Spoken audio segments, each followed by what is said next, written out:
Step there. Good afternoon, everybody. Yeah, come back. Just there, slowly. Hi, everybody. I'm John Affleck. I'm the director of the Cooley Center for Sports Journalism here at Penn State. And today we're very pleased to be hosting best-selling author and award-winning journalist John U. Bacon. John is here to talk about his latest bestseller.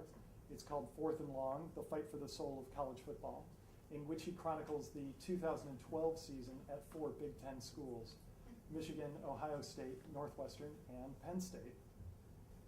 The schools and the territory are familiar to John.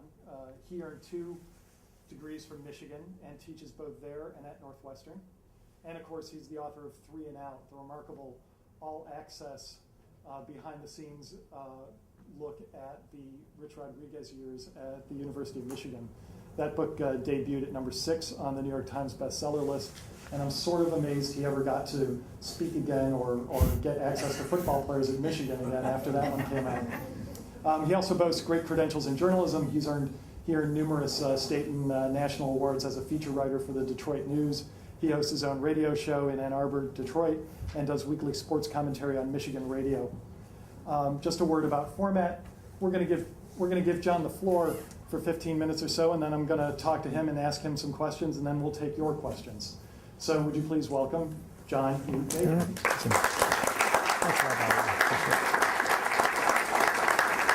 Thank you. This thing's, just go with the lapel mic. Here we go. It's not too big a crowd here, so bigger room, so you guys can all hear me okay, I trust? So good enough. I walk around a lot, so you'll pardon me. I'm peripatetic, so don't want to trip over poor John here. Thanks for coming down on short notice. Thanks to John Affleck and Steve in the department for having me down here also on short notice. It's been about a week's worth of email back and forth and all that. We got it done, so I appreciate that. And if I trip over this thing, please make sure that gets on YouTube. That's entirely possible. What drew me to this book was after I finished the Bo Schembechler book 2 books ago. I realized that the current team is needs to be investigated after Bo passed away. What's going to happen next? Transitions, as you guys know, are tricky things in college football more than the NFL. If Bill Parcells goes from the Jets to the Patriots or back and forth, who cares? It does not matter. You don't go back and forth between the Buckeyes and the Penn State. You just don't do it. Cultural fit counts for a lot, so that book got me into Michigan's program on cultural fit. But I also, in the process, discovered that the student-athlete part of the equation works a lot better than advertised. And when I was around those guys, they didn't all graduate by any means. It was not a perfect system by any means. But they were sincere about it. They were serious about it. I genuinely liked them. We always had a few knuckleheads, but not too many. And let me grab that water there. So that was a bit of an eye-opener there. So I wanted, in this case, in the last 3 years, Michigan, Ohio State, and Penn State, 3 of the 7 winningest programs in college football. All 3 had to deal with the NCAA at some level or other. Got some sort of sanctions against them. All 3 had to fire a coach, or they did, and hire somebody else. So all of a sudden, 3 of the most boringly stable programs in college football were all going through transitions. So it was a once-in-a-lifetime chance to see how all of it was going to play out. And in the process, like I said about Rich Rodriguez, Las Vegas weddings tend to end in Las Vegas divorces. And that's what happened at Michigan, of course. It was a 6-day courtship. It didn't last. And so how are they going to handle it at Penn State, Ohio State, and Michigan? And they've all done, clearly, quite well with their hires, to say the least. So I got a chance to talk to Bill O'Brien when they were breaking ground for the new ice rink on April 20th. And we started chatting. He had read the Bo book 3 or 4 times. God bless him. All right, so I got lucky, basically. And that got me into the program. And once I was into the program, man, what I found was it's always fascinating. But to be inside the program that year, as you can imagine, I can't imagine ever walking into any situation more fascinating than that one. It's just incredible. And of course, you guys all know by now, on July 23rd, 2012, at 10 o'clock in the morning, Mark Emmert is there with the famous press conference. I'm willing to bet everybody here saw that press conference in some form or other. I was in Chicago at that time. I was watching on TV, and I've got no dog in the fight as such, as John pointed out, and I was absolutely stunned at what came down. I don't think anybody fully expected all that to happen. And my question is, when I drove back later on, back to State College, is, okay, what happens now? All right, I was not as interested in Sandusky and the Paterno debate and all the rest that had been hashed out. I was not here for it. What I really wanted to find out is, okay, you're a 19 or 20-year-old kid in that team. All right, the NCAA just laid down these incredible sanctions, just short of the death penalty, in some ways worse, you could argue. And what do you do? All right, do you stay? Do you go? Why do you stay? Why do you go? And that's what I want to find out. And the book picks up, of course, with Marty and Zordich coming down. They woke up at 6 o'clock in the morning on Tuesday, a day after the sanctions came down. Zordich looks at his phone, and it's blowing up. 40, 50 coaches from around the country. And, of course, you guys know what the deal is there. The sanctions, everyone got distracted by the wrong stuff with the sanctions. They were focused on the $60 million, wiping out the victories, of course, since '98. Which is all about the past, the bowl games. Honestly, where the players were concerned and most of the coaches, none of those were that big a deal. Now, $60 million is a big deal to somebody who's got to write that check, obviously. All right, but none of that got all the attention. What they were focused on was two different things. One was the scholarship limit, going back from 25 to 15, of course. They knew that would threaten the future of it, especially 4 years of that. So the future was in danger. Before I could even worry about that, they were telling me, forget all that. The transfer rule might kill us now. And, of course, you guys know the transfer rule, that it happened immediately, that any player on Penn State's team could take off if they wanted to. And of course, some did take advantage of that. And, of course, which made it even harder, any coach who wanted to, of course, could camp out at Penn State and try to get as many as they could. Now, you guys know the next day in the parking lot here at Penn State, outside the Latch building, there are over like 100 coaches from around the country. All right, college football at its best, by the way, the vulture system. And there they were, and some of them were clean and some of them were not clean, but there they all were. And guys were camped out in the Latch building until it became dark, so they could sneak home late at night in a few cases. That's how crazy it was. So when Zordich wakes up and sees 30 or 40 calls, he knows Marty's getting the same thing. Marty's on the couch, Zordich wakes up, and all he says is, dude. All right, and they both know that's male code for we are in deep doo-doo at this point, obviously. So they make a beeline right down to Craig Fitzgerald's strength and conditioning coach's office. That is their sanctuary, man. It's the one place they all love being. They all hang out on the leather couch there. That is where almost all the big decisions are made sooner or later, amazingly. Not so much in the big offices upstairs. So they go down there. They talk to Fitz. They say, man, this is crazy. I'm hearing about these guys leaving. The day before, one of the freshmen was talking to, or maybe a sophomore, talking to Pete Massaro, senior, of course, defensive end, academic All-American on the econ side, a very smart guy to say the least. And he just started naming off all the guys in the freshman, sophomore classes who were going to leave by lunch, basically. And it clearly got Massaro's attention. Massaro told me, I thought right then and there, Penn State football was done. All right? People don't realize just how incredibly close to completely imploding this whole thing was. If you lose 20 or 30 underclassmen, I don't know if you can run practice, let alone field a team in the fall. And certainly not the next year, and the next year, and the next year. It becomes a problem very fast. So that was the deal. They took the sheet. They broke it down. If even half the guys were going to leave, you would not have a team in the fall, chances are. So they're going nuts with this thing. They fan out. They start talking to all the players, the roommates, the girlfriends, the parents. They had an operation going, man, almost a playbook set up in this whole scenario. And within a week, of course, and the guy they're watching the most, of course, was Silas Redd, the one they're most concerned about. The longer he stayed, they believed, the better off they're going to be. When he finally decided to leave the following week, he ended up being more or less a domino of one. So that kept the team together, really quite amazing. You'll see how touch and go it was. And that was obviously a pretty heroic thing for these guys to pull off in the face of all this. I don't know if the NCAA expected them to field the team or not in the fall. It's hard to say. So that was something that fascinated me. And also after that, you have the team together. Now you got to keep the season together. You start out 0-2. And if this team goes 4-8, you're not going to recruit anybody the following year with all the problems you're going to have coming up. So that would be a big deal, obviously, with them at that point. So you got to save the team, and now you got to save the season. And start at 0-2, of course, is not very pretty. And naturally, as you guys all know, they rallied, and some of the great games are in the book as well, including, of course, the Wisconsin game, the Northwestern game. The Illinois game is one of my favorites, however. It was away, so you guys probably saw that one on TV. They really had a passion for Illinois.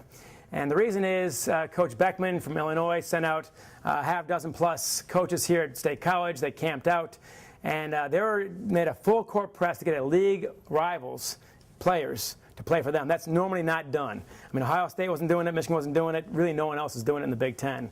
So when that was going on, Jordan Hill got in his car and started driving around campus, all right, like a cowboy, basically rounding up cattle or sheep, looking for Illinois coaches, making sure no one was talking to him. He goes, man, they just weren't trying to break up our team. They're trying to break up our brotherhood, man. You can't do that. So he's taking this very seriously and clearly did a hell of a job because they got exactly one player of not much note to go to Illinois, and that was it. So when the Illinois game comes along, and by now they're winning a few games, they're getting better, Penn State is, they go out there, and Spider Caldwell is one of the nicest guys in the world, as you guys all know, sweet, sweet man. He says, I've never seen such intensity and such motivation. It's a guy who's seen national championship, teams here, undefeated teams in '94 and so on. This guy knows his stuff. He said, I was actually afraid for Illinois. And he had a reason to be, of course. Marty promised himself before that game that he would look right in Beckman's eyes and give him the big F-U. All right? No ifs, ands, or buts. Instead, what he did was he got a sack, he forced a fumble, he got 2 interceptions. One of them, of course, he got down to the 1-yard line. He almost made it, and he's still being ribbed by his teammates for that, probably forever, for not making it. So near the end of the game, he does see Beckman. Beckman sees him. He looks right at him and spits in the ground right in front of him. And I said, but you didn't do the F-U. He says, man, 1 forced fumble, 1 sack, 2 interceptions, that's the best F-U you can do. I thought that's probably true right there. So it shows how these guys continually took whatever they're being fed and turned it into fuel again and again and again. They knew the world was against them. They ignored it, and they just kept on rolling. So at the Nebraska game, when Matt Lehman puts the ball out across the plane, he gets slapped away, it's a fumble. Nobody blamed Matt Lehman. No one even dealt with it. Sam Ficken went for 5 on field goals and extra points versus Virginia. No one pointed the finger at that guy. They just kept moving, kept moving, kept moving. Pretty amazing. And you might have seen in the Black Shoe Diaries on Friday, we did an excerpt on the Northwestern game with Penn State and also the Indiana game. That, of course, is a game of not much note, except that Marty, of course, gets his knee popped for the 3rd time. Poor guy. And that whole scene, bring Kleenex, because when all these guys are talking to me, Marty was choked up, Zorich was choked up, Kirk Deal was choked up, Spider was choked up, Bill O'Brien was choked up. And the reaction of the team, you see what a team it had become. You see how close they were at that moment when faced with still more adversity. And Bill O'Brien, after the game, comes up to Marty there in the training room, and Marty knows this is going to be a very difficult little exchange. He did not imagine how difficult.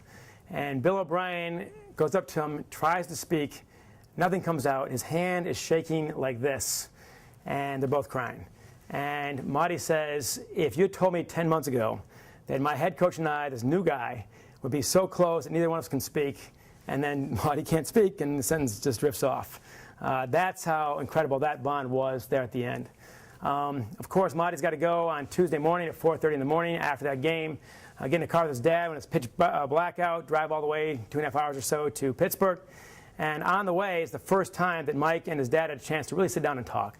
And Mike was looking forward to that the entire time, knowing that that FaceTime with his dad is very precious as he gets older, of course.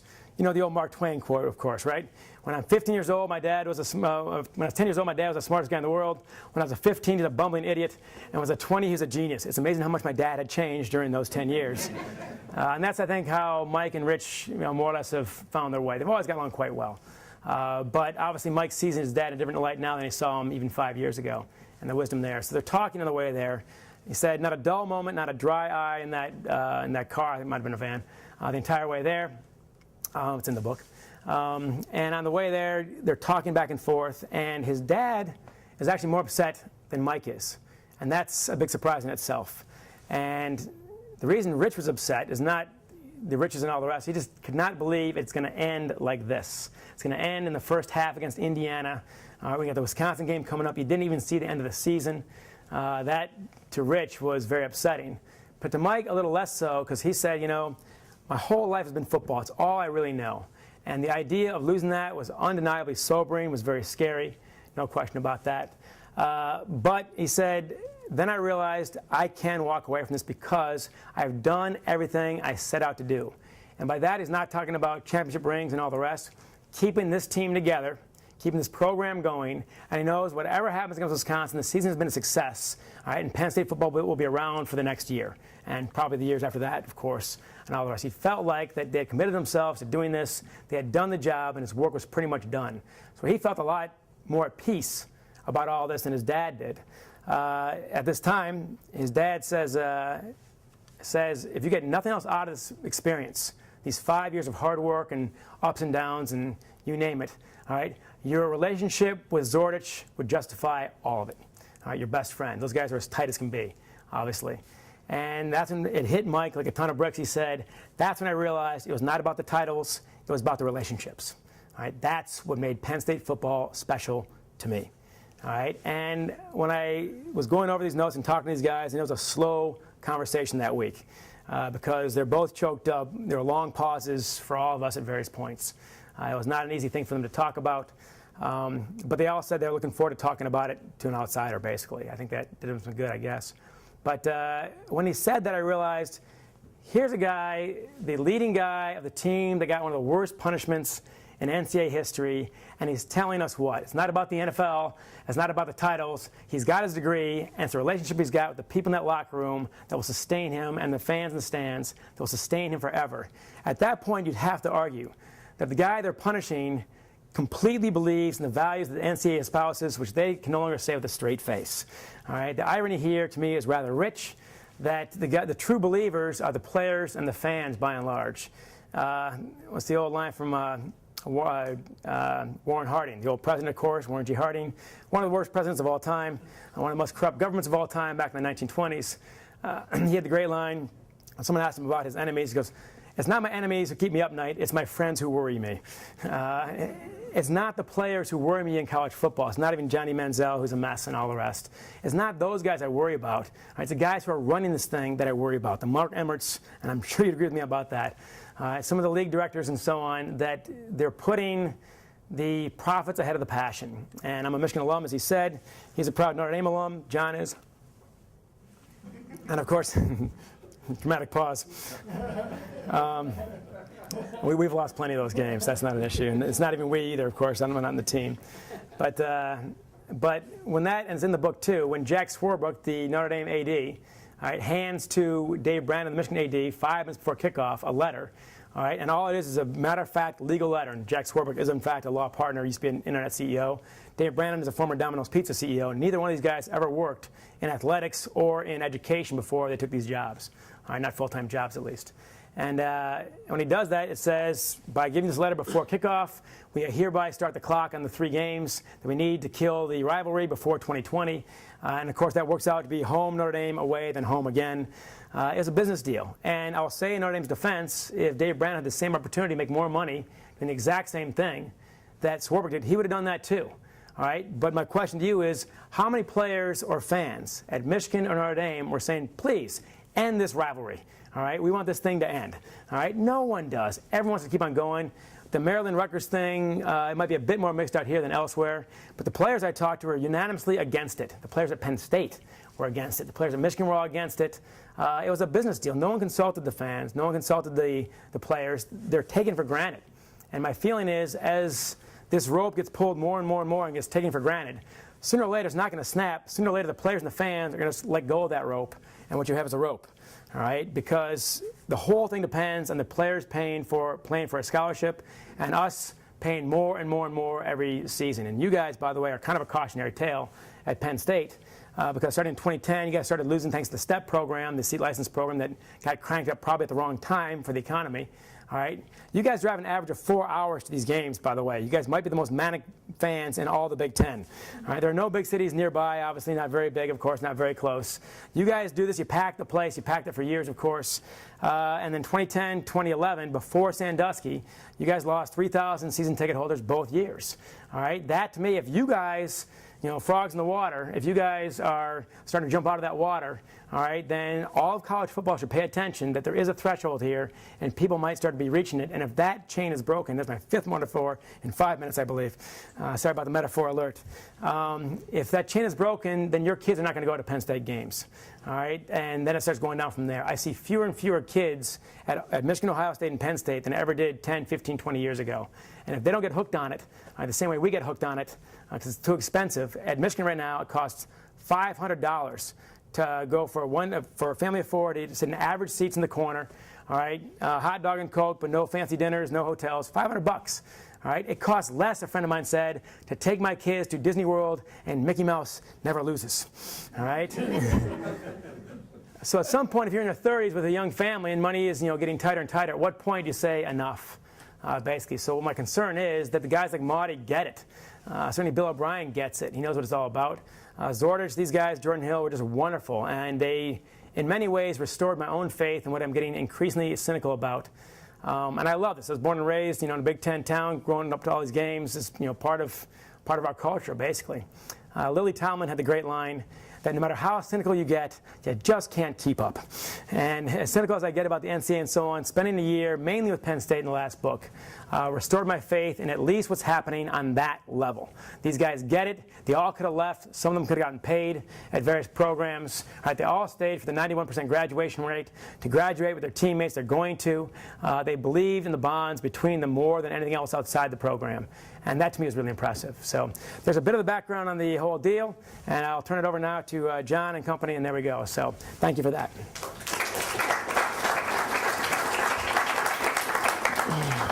Thanks very much, John. Just a point of clarification. After Saturday night, I can't wait for the Notre Dame-Michigan rivalry.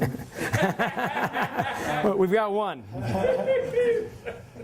So since we're here at the Curley Center, I actually want to ask you a couple of questions before we get into a little bit of substantive questioning about the book. Just a little bit about the journalistic process that you went through. For instance, most sports books you read are about a particular individual or a particular team, or it might be two particular teams like Colts Giants in the '58 championship or something like that. But you've kind of created a panorama here by looking at 4 teams in the conference, and as you say, in perhaps all the cases but Northwestern, really storied histories. And I want to just ask you how that affected your thinking as you developed the book, and what kind of pressure that put you under as you face deadline, because obviously writing a book about the 2012 season that's coming out now, you had to move. No question.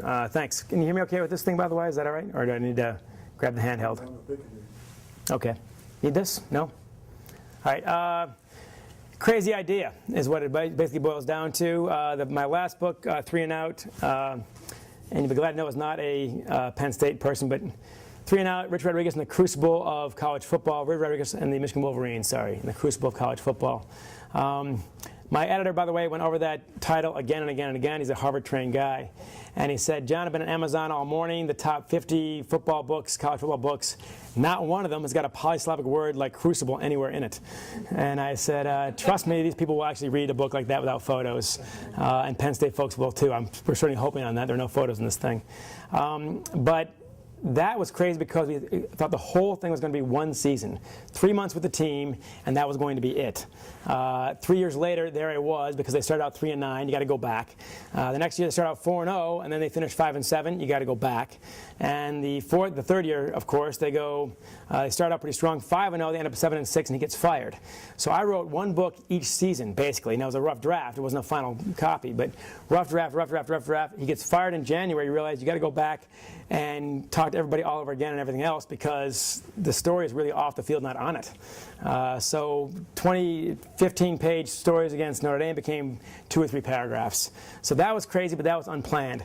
This was crazy because it's 4 teams in one season. I don't know if anyone's ever tried this before. I know why they didn't. It's insane, and it will kill you. But it was a sweet death in some ways. But So yeah, it's about about 14 miles or 14 hours or so between, about 12 or 13, between Evanston, Illinois, and Penn State College, and Ann Arbor and Columbus in the middle. I was back and forth constantly, about 15,000 miles, I think, so more or less. No life whatsoever during that time. The life I had was around the players and the coaches and the fans. That was pretty much it, including our friend there, the good doctor from the Penn State medical staff. So he saw me a lot more than he expected. I'm sure of that. So that was a difficult decision about how to do that. And I kept on going back and forth with the editor saying, look, I've got so much great stuff from Penn State. There's going to be so much interest in Penn State, obviously. And there should be, and got access. Why don't we just bag all four and just stick to Penn State? Even in January, we're debating this. And he kept on sticking with the bigger vision that, look, if you do that, it's all about one team, one season, and it becomes a very small book in some ways. And it's not about demographics or anything else. If it's demographics, I don't spend my time in Evanston. They have half as many alums as you do. I don't know if any of them really care about football. That was not why we added those guys. But in the process, we focused on the players at Penn State. The head coach at Ohio State is probably the biggest name in the league. In fact, no question, I think. The AD at Michigan, probably the biggest name AD in the league. He's on 60 Minutes and this kind of stuff. And at Northwestern, we kind of put it all back together. The president I talked to, the AD, the head coach, the star player, Kane Coulter. And that was a real treat there to see it all come back together. But we're going back and forth, and once I finally got more stuff out of the other schools and so on, it became a much richer book, I hope. And I hope you guys find that to be the case also. It also puts Penn State in a different context. If all you talk about is Penn State, you have nothing to compare it to. It's kind of a point of light out in the middle of nowhere. When you add an X and Y axis and you add some of the galaxy, and that's my 18th metaphor of the day, you can see how it compares and contrasts to the other schools.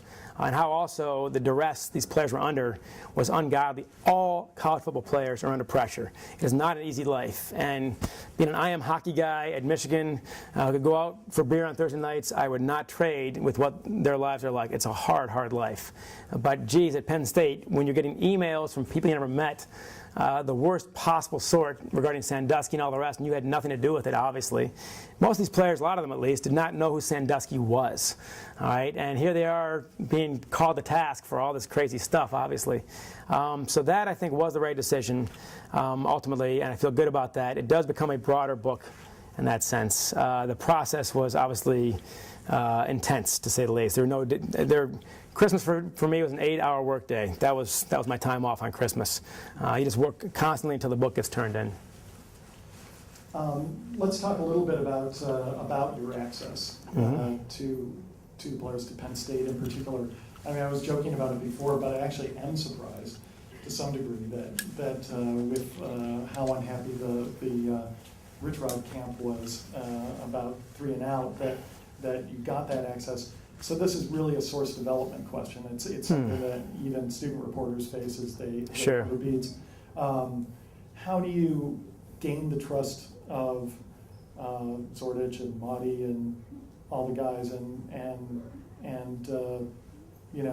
get in without becoming part of them? Mm-hmm. A very good question. To clarify the Michigan situation, the Rich Rod camp, Rich himself is not thrilled with the book, although it puts him probably in a better light than he was portrayed nationally. Most of the people were pretty happy with it, in that camp at least. The former AD, Bill Martin, gets taken to task for a bad transition, and he's been utterly gracious about the whole book. I thought Dave Brandon looks pretty good in the book, actually, the current AD, and he's been, let's say, less gracious. So I did not actually get direct access to those players during this last season, but I had so much stuff from the previous book and so many phone numbers and everything else that it was not hard to talk to them after their season was done and in places where you're allowed to. So that was actually, you could piece it together that way. At Michigan, I focused more, as you know, on the finances of it, the fans aspect, even the band. At Penn State, of course, like I said, it's a bit of luck with Bill O'Brien.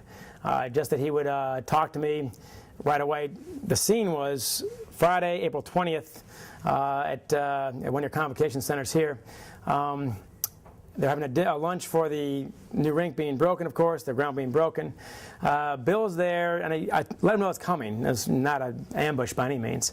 It's all fair play. But I let him know it's coming, and he's looking forward to talking to me a little bit. But he was there, empty seat at his table, and Josh Brandwine, the current women's coach, the first women's coach of Penn State hockey, he's there. Josh and I know each other from 20 years ago when we were both at coaching the Penn State hockey camps here at the old rink. He sees me and says, "Bakes." And I said, thank God. All right, I got a shot. And so before I know it, I'm spending 15, 20 minutes at that chair in the middle talking to Bill a bit, at least making an introduction. Later on that day, I'm waiting to hear some news about this and that. I finally just walk across the street and go to their practice, and he says, "You want to hop on the bus to go to the walk through the stadium on Friday before the spring game?" I said, "Yes, I do." And then I'm at the spring game on Saturday, and that's how the whole thing kind of started. It's rather informal, actually. As far as the players go, and that's a different note.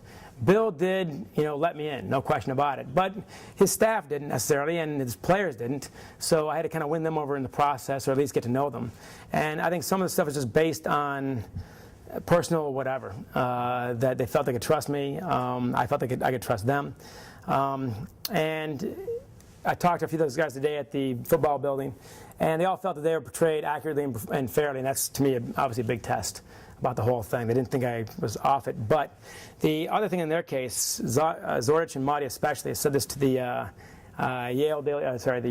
York Daily Record, I believe, that for them it was almost therapeutic to finally be able to talk about a lot of the stuff they could not talk about before. And being an outsider, I think it probably helped in that sense. They're dying to talk about a lot of these things, but they know they can't talk about Sandusky. They know they can't talk about certain things and not get hammered with email or whatever else. So in that sense, it was probably mutually beneficial in that way. As far as not becoming part of them, I don't think anybody likes all of the book. They're never going to. Coming from this perspective of somebody who until recently was outside of Penn State and coming in, as I read it, I found one of the most provocative sections when you talk about the later years of Joe Paterno's tenure at Penn State, and as you described, the impression of the players that they were to some degree propping up a symbol. And you're more careful. You're very direct about quoting players throughout the book. In that instance, you protect them a little bit more and sort of speak for the the general idea, the penumbra of what you're getting from them. Can you describe why you made that decision? The decision was very easy. They did not want to go on the record talking about Joe Paterno. Right. So they tell me things on background, as we call it in the business, anonymously, various levels of anonymity, basically. So if I wanted to include that, I would have to draw some conclusions myself, basically. I did send that paragraph that you're talking about to the players saying, does this fairly describe how you felt? Am I putting words in your mouth, or is this pretty accurate? And they felt it was very accurate. About Joe Paterno, they are undeniably conflicted, at least the guys I talked to, and that is that not that they loved the guy, they had respect for him, they had great affection. They were recruited by Joe. And Marty describes a great visit in Joe's office, Paterno's office, about being recruited by him and how it was fundamentally different than all the others. He did not talk about how great he was. He did not, tell me all these things I'm going to get at Penn State. All he said was, if you come here, you'll have a great opportunity educationally and athletically. That's it. All right? And that, to a guy like Marty, was very refreshing. And Marty's kind of guy says, yes, that's what I want at that point. So you only attract a certain kind of guys. If you want all the bling and all the cool stuff that comes with a lot of programs, that's not the pitch you give to get them to Penn State. And also in the case of Marty and Zordich, Joe had stamped their dads so completely as players in the 70s and 80s respectively, that those are the values that these kids grew up on. They heard Joe's name damn near on a daily basis growing up, about how it's done at Penn State. Even when you're in Louisiana or Youngstown, Ohio, you're basically being coached by proxy by Joe Paterno. So it was no surprise that when they were called to lead, they could, I think. So you have to give Joe credit for all of that. Their issue was that the Joe their dads had was not the Joe that they were getting, because naturally Paterno at that point is in his 80s, in fairness. There's nobody in the world that's got that kind of energy in your 80s. And this is a young man's job, man. The demands have gone up, not down. It's become more intense, I think, more difficult, and I think that it's just very hard to keep up. So they still loved Joe. They still respected him, certainly. They never showed any disrespect for him, certainly. But they were coached largely by other people. And that's one thing they kind of wanted to express quietly. Let me just ask you about one other thing, and then we'll open it up. There's been a little bit of criticism about a particular incident in the book in which there's a fight in the team locker room that happened in the Illinois game. The initial version of the book says Nebraska. Mm-hmm. And there are a couple of people who, from Penn State, Joyner and Jay Paterno, who are not portrayed particularly flatteringly. And I'd just like to ask you to sort of give me your take on those Sure. criticisms. I know you've responded publicly. Sure, and there's a longer response in Black Shoe Diaries that ran on Monday, I think it was, so spelled out pretty clearly. The fight in question, the almost fight I should call it more fairly. Jay Paterno goes in the locker room during halftime after an argument more or less with Drew Astorino, the defensive captain, from the headset to the press box. And he's got one very memorable line, basically challenging the defensive players, and he coaches the quarterbacks, obviously. And it was quite pointed, quite direct. And at that point, the defensive players get up and start coming towards him. And the coach needs to get Jay Paterno out of there, basically. So as far as that goes, everyone I talked to, the reason I put Nebraska is very simple. Everyone I talked to, and this would have been 10 to 20 people at least, all told me it was Nebraska. And I think the reason they did that is because it was already so emotional, so tumultuous, it kind of made more sense to them psychologically that all this would happen the week after Sandusky was arrested, not the week beforehand. And to this day, by the way, Kirk Deal today thought it was Nebraska. I talked to him 3 weeks ago, and even now he thinks it probably was Nebraska. I talked to, as soon as it came to my attention it might not be Nebraska, I called John Urschel, the smartest man in the universe, in case you've not met him, by the way, and I proved this in the book, by the way. I have felt dumb many times in my life, no question about it, but I have taught the LSAT, the GMAT, the GRE, for the Kaplan. I'm not altogether stupid. When I went to John Urschel's class, I've never felt dumber in my entire life than I've been in the streets of Bangkok, Thailand, Tokyo, illiterate basically, and I still felt more comfortable than I did in that classroom here at Penn State, with 14 people knowing exactly what the hell's going on and me not having a clue of any of the squiggles on that board. So I called John right away, said, I'm pretty sure it's Nebraska, but let me check, and he talks to 3 of his teammates and comes right back and says, Nebraska, 100%. And looking into it, though, looking at the stats is what I started looking into next. It looks like it probably was Illinois. Even Drew Astorino is not entirely sure, but I think it probably was Illinois. So at that point, you do what any good journalist should do. You change it. All right? You don't stand on ceremony. You fix it, very simply. The good news is it is fixed for the second edition, for the ebook. A few other mistakes as well got cleaned up there.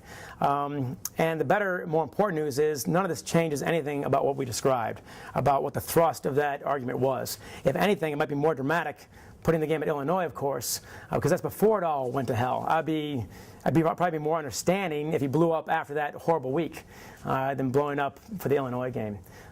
So that's been fixed.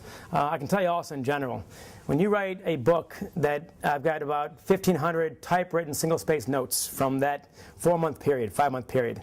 I got another 24 or so reporters' notebooks all filled out, both sides. That's another 500 pages probably. You boil that down to 500 pages written. We boil that down to 350 pages written. If you look at any page of this book, you can have 20 to 40 facts that you can check, all right, that if I got any one of them wrong, I'd hear about it. That's about between 7,000 and 14,000 facts. And I've written for the New York Times, written for the Wall Street Journal. I've done that work. And if you make a mistake online, you change it very quickly. If you make a mistake in a book, you got to wait for the second edition or the ebook. All right, it's obviously frustrating for any author, to say the least. But if you've got a handful of things, mistakes that were small, I think understandable, but nonetheless, they're still mine. I mean, no matter who told me anything, it's your name on the front of the book, period. That the batting average is around 99.9 something. That's a pretty high batting average. That does matter at this point. One of my heroes at Michigan, Sidney Fine, legendary professor, passed away a few years ago. He said the perfect book has not been written.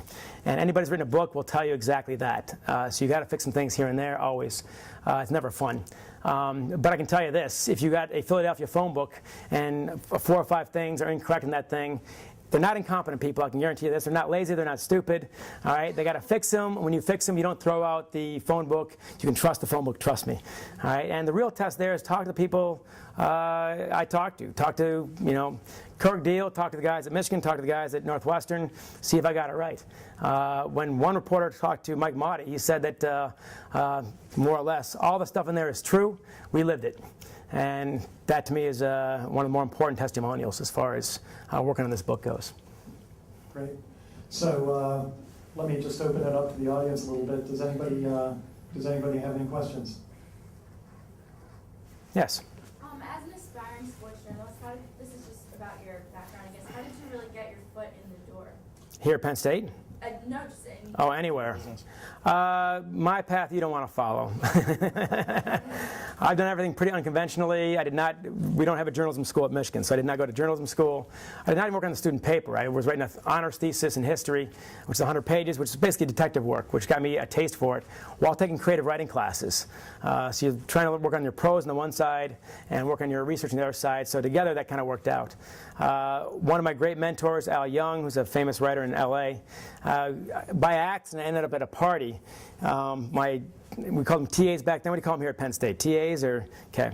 TA said, hey, you want to go to a party? And I said, sure.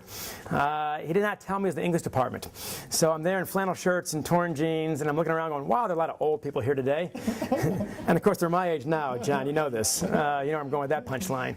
And while they're all wearing bow ties and turtlenecks, and I realized, this is the English department. Oh, damn, this is bad news. So I asked one of my friends in the department, said, what the hell is going on? It was a dinner in honor of Al Young, who spoke tonight at Rackham with a big crowd and so on. I said, who's Al Young? And of course, he's the guy at the door I thought was the doorman and tried to hand my coat to. So this is going really well for me at this point. That's fabulous. So I realized, oh no, this is really embarrassing. I've got to go apologize to this guy. And so I do so. I say, Mr. Young, I have to apologize. I had no idea what I was getting into. My teacher said, you want to go to a party? I said, sure, who does not want to go to a party? And he was very cool about it, and not all writers are, frankly, not at that level. And he said, looking for a party? You found a party. I said, cool. All right, there's one less thing to worry about. And while I got you here, do you have any, do you have any advice here for a would-be writer? And he put his arm around me. He's a big guy. And he said, bigger than me, of course. And he said, only this. Don't want to write, need to write. I said, what does that mean? He says, you think about that, son. So I thought about that when I was teaching at Culver Academy, teaching history and coaching hockey, and I was out in Princeton for a year. Came back to apply to law school. I got in off the wait list the day before classes began. When the guy's giving the whole pitch about the old days, look to your left, look to your right, at the end of the semester, when have you be gone? Of course, it's the old joke. And he said, we don't do that anymore at Michigan, but you know, while he's saying this, I'm thinking, man, I've never wanted to be a lawyer. I've always wanted to be a writer. What the hell am I doing here? Looked to my left, looked to my right, and said, good news, boys, it's me. I'm out of here. And 3 days later, I'm on top of the Whitmore Lake, and you've not heard of Whitmore Lake, and you should not have heard of Whitmore Lake. It is about as big as this room. Whitmore Lake's press box, it was not covered back then. I was getting rained on. I was standing in mud later on with a decent pair of shoes on, talking to a high school football coach I'd never heard of, getting $50 per game for the Ann Arbor News, thinking to myself, my career will never suck more than it does right now, and I already love this. And I got to tell you this, I'm sure friends of mine in law school have made more money and done all kinds of other stuff, but man, I am never, ever bored. I love what I do, and everyone should be that lucky. I meet fantastically interesting people, and I can ask them questions. When I go on vacation, it never quite works out because I find out somebody to talk to. I'm in Spain, and I end up interviewing bullfighters for a big story I end up doing later on when I got back. So that vacation became a bullfighting story. Because they'll answer your questions. You can talk to them. It's intoxicating, just your curiosity. I'm not thinking about the readers at that point. I'm just thinking, I want to know. And then, of course, I get a chance to shape it all together. And that's, I don't know, I'm never bored. The only thing boring about what we do, in my opinion, and I bet you'll agree, is transcribing your notes. It's a slow, tedious process. There's no fast way to do it, whether it's a quarter or your handwritten notes. Every job's got its chore, and there you go. My third book is on Cirque du Soleil. I was talking to one of the clowns, literally, at Cirque du Soleil. He's in Paris. He's making 6 figures to play cops and robbers twice a night in 2 shows, 8 minutes each. And I think this is probably the best job in the world. You're a clown, you're playing cops and robbers, and you're making 6 figures a year. That's good work if you can get it. It seems to me. He says, yes, but, and he's got a French accent, I've got a wife, I've got 2 kids, I've got a house, I've got a car, I've got a mortgage. All that stuff can go wrong for me the same way it does for you. All right? So I can come with the same stresses to this job that you have, and let me tell you something. I play cops and robbers twice a night, every night, 5 times a week. Is 10 times per week. We do this 50 weeks a year. I play cops and robbers 500 times a year. This is my 3rd year doing it. By the end of this year, by the end of the 4th year, I will play cops and robbers 2,000 times. And then he says with his French accent, there's not one kid in America who's played cops and robbers more than I have. It gets old. Every job's got something to deal with. And as far as some things I got to deal with for this job and we have to deal with and so on, I would not trade it. I love what I do. I don't know if that helps you. Anybody else? Sir. You had mentioned that after the sanctions hit, players were recruited away from Penn State and that some of them were offered money. I just want to confirm if I heard that correct, and if you could speak to who was offered money, who was offering money? It never comes from the coaches, and Marty's got it in the book. The coaches don't tell you how it works. They're not going to. If you go for a visit, then the players tell you how certain things work, including a credit card that they don't look at. They just give it to you. And if no one files it, if no one says it's a crime, then no one can really track. No one tracks it down, basically. And Mike said to me, $100,000 before you're done, easily. That's what you can get. So these coaches were representing the programs that a lot of the players knew about would, in fact, give you channel money through a church, or give your parents jobs, or give you a credit card. So they did not come out and say that in the parking lot, to be clear about that. But the seniors have already been around this block as freshmen, so have the juniors. They know what the recruiting process is like. They know who in that parking lot will probably do what. And they know that when they show up. So there's no money being flashed in the Lash parking lot, to be clear about that. If that answers your question. Yes, sir. Speaking of money transactions, Oklahoma State, Oh, geez. SEC, what are your perspectives on that? And given what the NCAA did to Penn State, is now the NCAA exposed to do something perhaps more than they might have? Good question, and it kind of triggers from yours also, so I'll kind of combine them here. Marty had a follow-up to that. He said, man, and we've been on the same block. I've not talked to John in person until today. We've talked on the phone a few times, some email and so on. I want to bet you and I could come in separate parts of this room, write down the 10 dirtiest programs you know of. All right, we can change envelopes, and I bet 8 or 9 would match. All right, and Marty's line to me was, hey, when we're talking freely at this point, and it's largely off the record, he said, man, I know what's going on. You know what's going on. Everybody on the inside knows what's going on. How come the NCAA does not know what's going on? And the only time they ever get exposed, Sarah Ganem here in Harrisburg. I mean, a 23-year-old. The only time they ever get exposed, of course, is when some small paper, relatively small paper, Louisville, that's a fairly sizable paper, they got the Emory package that blew up when Eddie Sutton was the basketball coach at Kentucky. They're the ones that broke the case. It's almost always a relatively small paper with a smidgen of the budget of the NCAA. They embarrassed the NCAA into doing something. SI has got a fairly sizable budget, but nowhere near the budget of the NCAA. And here's a fun fact for you. As they go from being a sheriff to being a saloon keeper, they used to be only sheriffs. That was my theory in 1905. As March Madness grew and grew and grew, thanks to Magic and Bird first, of course, in '79, and then it becomes this colossus. This last spring, they had an ad revenue alone from March Madness, $1 billion. That's not all the money. They got expenses, I grant you, but that's not the only money they make, of course, from March Madness. In 2011, it must have been. I have to check that was in the book. Branch Taylor wrote the great book, a great article for Atlantic Monthly on the cover, kind of exposing the NCAA, you know it well. He charted their budget at $777 million. Out of that budget, what would you guess is the percentage that goes to enforcement in the NCAA budget? On a percentage basis, throw a number out there. 2, you're 2 times too high. 1% of $777 million goes to enforcement.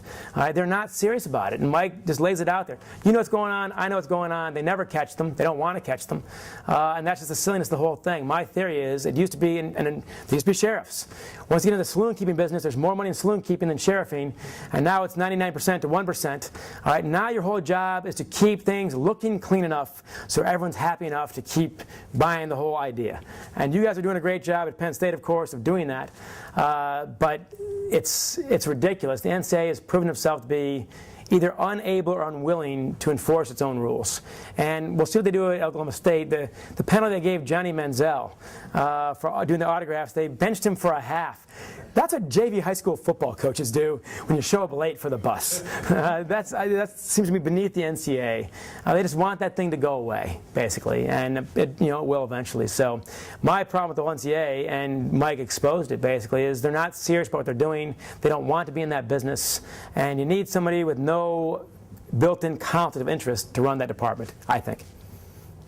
Let me just jump in here with a question that segues. There's a great moment in the book when Urban Meyer is actually talking about the Ohio State-Penn State game. And he's talking about how the guys are laying it on the line and there's nothing at stake for either of these teams in a postseason sense. Ohio State can't play in a bowl game. Penn State can't play in a bowl game. And it's one of the most intense games of the year. And Meyer talks about looking around and having sort of a transcendent moment.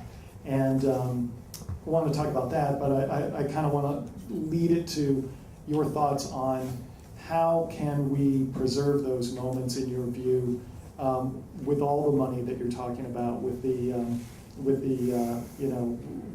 the suits in charge basically, and how does that work? What's a future look like that has the kind of passion that you're talking about? Good question. Indulge me, there's a couple paragraphs of Urban Meyer's quote here. In the fourth quarter of that Penn State game, when Ohio State had a 35-16 lead, I took a couple moments to look around and soak it in. I saw 110,000 people in that stadium, all wearing white. That's you. They were into it big time. One of the greatest environments I have ever coached in. And then I looked out into the field. You look at those players. Those guys did nothing wrong. Nothing wrong. Not one player on that field did anything wrong. But they weren't playing for a Big Ten title or a BCS bowl game or a top 10 ranking. All that had been taken off the table. All that was gone. Both teams, all those players had already had their hearts ripped out, and for nothing they did, and they were playing like it's the Super Bowl. Man, both teams, every player I saw, they were putting everything on the line, everything they had, every play. Why do they do it? It's for the love of each other and their school and the great game of college football. Everything else was stripped away. There was no other reason they did that. This is why the game was invented 150 years ago. On that day, there were no BCS conversations, no ESPN deals, no NFL draft, just a bunch of 18, 19, 20-year-old kids giving themselves up for each other, their school, and the game. They were not playing for anything else. That is pure college football. You have two teams playing their hearts out like that. How can you not love it? And I'll skip ahead, and it says, it was not TV contracts or commissioners or schools jumping conferences every day. It was a bunch of 18 and 19-year-old kids training hard for each other and competing their hearts out every day in practice and games. Period. That's it. There is no more after that. And I thought the old line is, when you can't say it better, just quote the guy. I could not have said it any better than that. And you guys might not like Urban Meyer in this room. I don't know. But I thought he nailed it. And that is where I became restored, as I said earlier. The players at the schools I visited, they get it, man. Most of these guys are not going to be NFLers. They get that, too, by their senior year. They're into it. You guys are into it. You love this passion. The Eagles and the Steelers cannot draw what you draw, all right, at Penn State. You're not cheering their excellence. You're cheering their passion and the romance of college football. And that's in danger, I think, with the suits. If you kill the Notre Dame rivalry, you add Maryland and Rutgers, you keep on adding playoff games and so on, the regular season gets watered down. Sooner or later, what you love about it, and Michigan's playing Akron this weekend, that excites nobody. All right, sooner or later, what we love about it starts getting watered down and watered down and watered down. And before you know it, you guys now, you got about 10,000 fans less season tickets than you had just 4 years ago. And again, that's not all Sandusky. Not that simple. And what I say in the book about you guys is, you guys are not the canaries in the coal mine. You guys are the coal miners. All right, if that crowd is getting smaller every year, all of college football should take note. If they lose that, they'll lose the whole thing.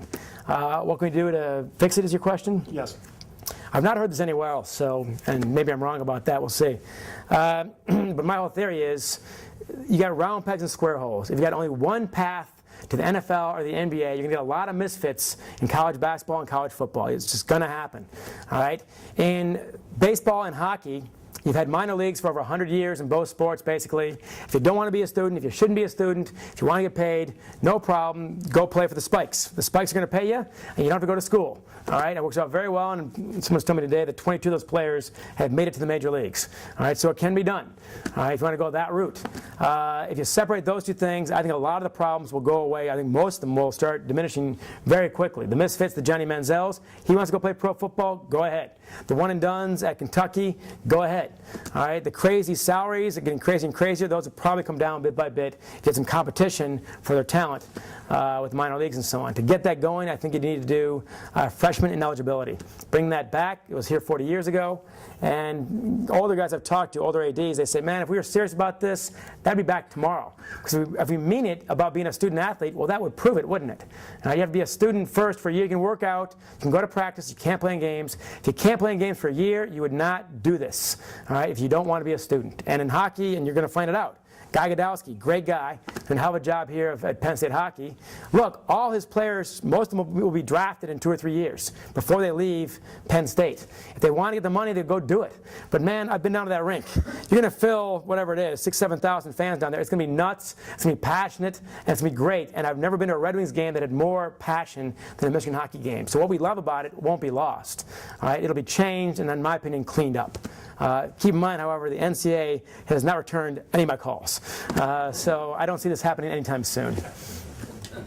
And with that, I think we'll let you get to the Spikes game, so All right. you can cheer them on. I'd just like to thank John again one more time for coming in and talking to us today, especially on such short notice. Great. Thank you all.